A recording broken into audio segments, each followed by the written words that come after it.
अस्सलाम वालेकुम नाज़रीन, मैं ज़ैनुल आबिदीन और एक नए व्लॉग से नाज़रीन नूरीन नियाज़ी साहिबा के खिलाफ एक प्रोपेगेंडा शुरू कर दिया गया है और साथ ही इमरान खान साहब के केसेस भी लगा दिए गए हैं सुप्रीम कोर्ट में। और दूसरी साइड पे एक नई तहरीक का ऐलान कर दिया गया है। और देखें, ये तहरीकें तब शुरू होती हैं जब पीछे से कोई ना कोई इशारा हो रहा होता है। जैसे जनरल मुशर्रफ के दौर में एक इशारा हुआ और एक वकला तहरीक शुरू हुई।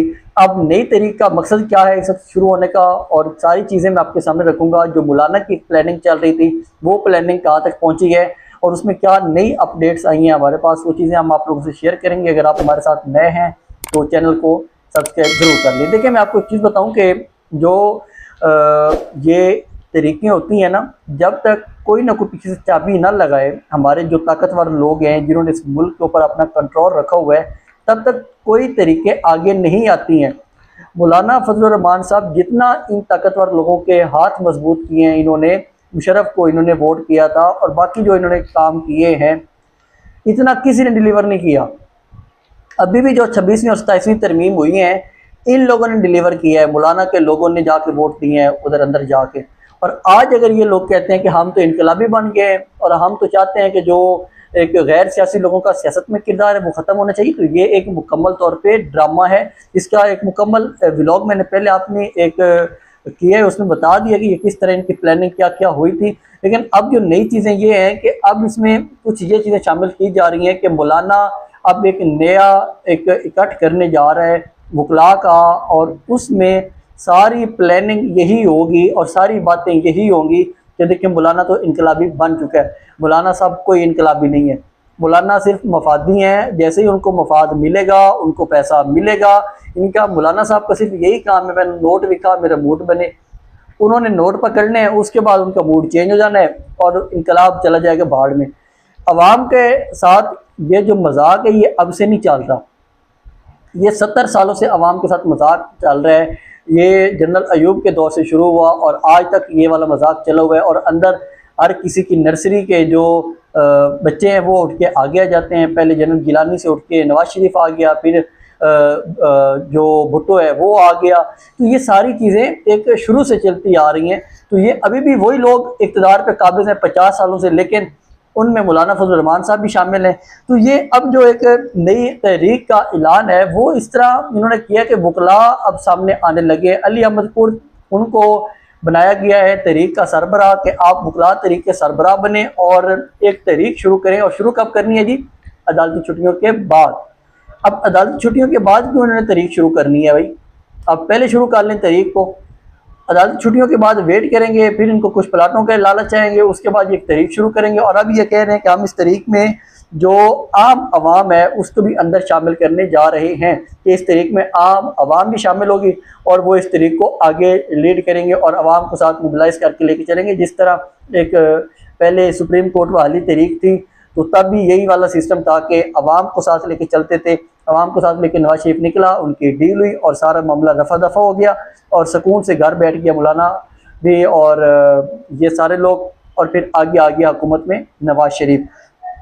अब असल में वकला तहरीक का मकसद ये है क्योंकि आगे आने वाले हैं बार इलेक्शंस, छुट्टियों के बाद बार इलेक्शंस होने हैं और फिर वो और भी नज़दीक आ जाएंगे और उन दिनों में ये इनकलाबी बनेंगे।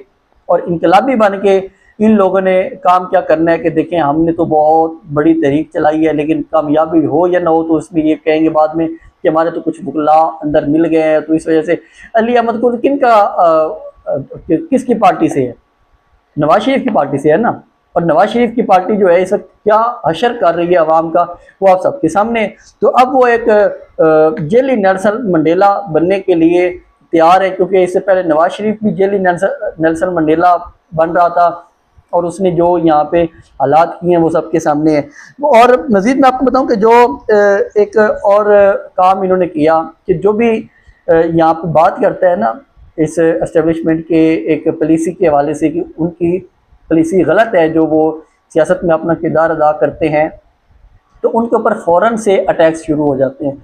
उनके घर वालों को तंग करना, उनके बाकी बच्चों को तंग करना, सारा वो उनका एक काम है। अब देखें, जवेद हाशमी ने सिर्फ एक बात की, जवेद हाशमी एक बात करता है उसके ऊपर ही उनको क्या काम करते हैं कि जी उठाने के लिए डाले पहुंच जाते हैं।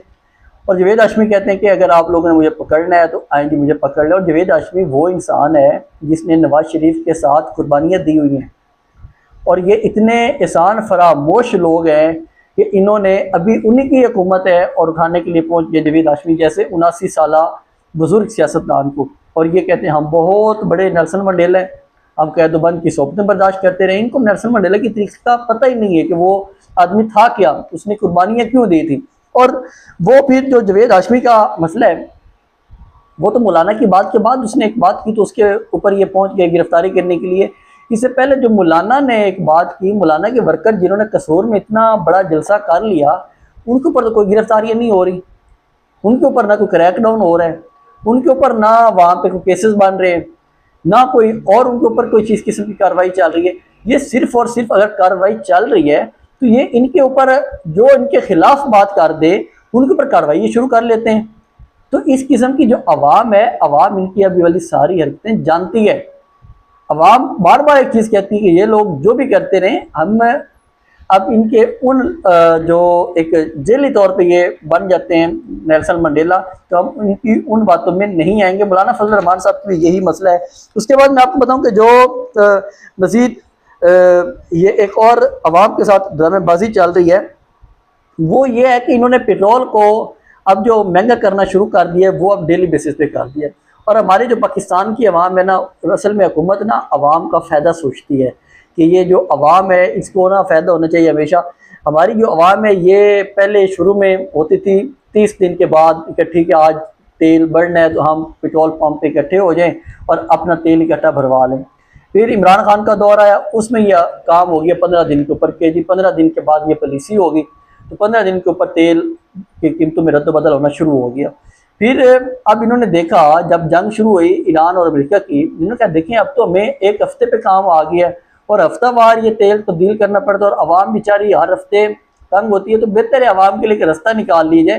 तो एक बड़ा लतीफ़ा है ना कि एक बादशाह के पास लोग जाते थे और वो कहते थे कि देखें जी मारने वाले ज़्यादा कर ले क्योंकि हमें लेट हो जाती है चितर खाते खाते। तो अवाम का यही हाल है।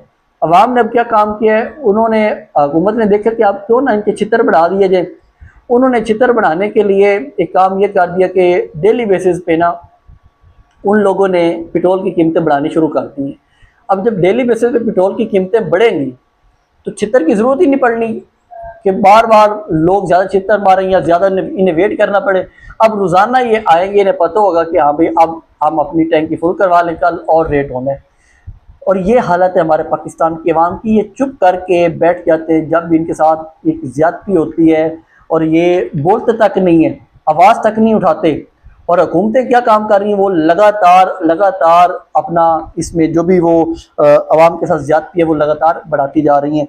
और अब पेट्रोल रोजाना के बेसिस पे महंगा होगा, सस्ता तो ये जब करने की बारी है कि कहेंगे कि देखें जी हमने पेट्रोल महंगा मंगवाए हुए हम सस्ता नहीं कर सकते, लिहाजा पेट्रोल के सस्ता करने के लिए 10-15 दिन का वेट हुआ करेगा और महंगा डेली बेसिस पे हुआ करेगा।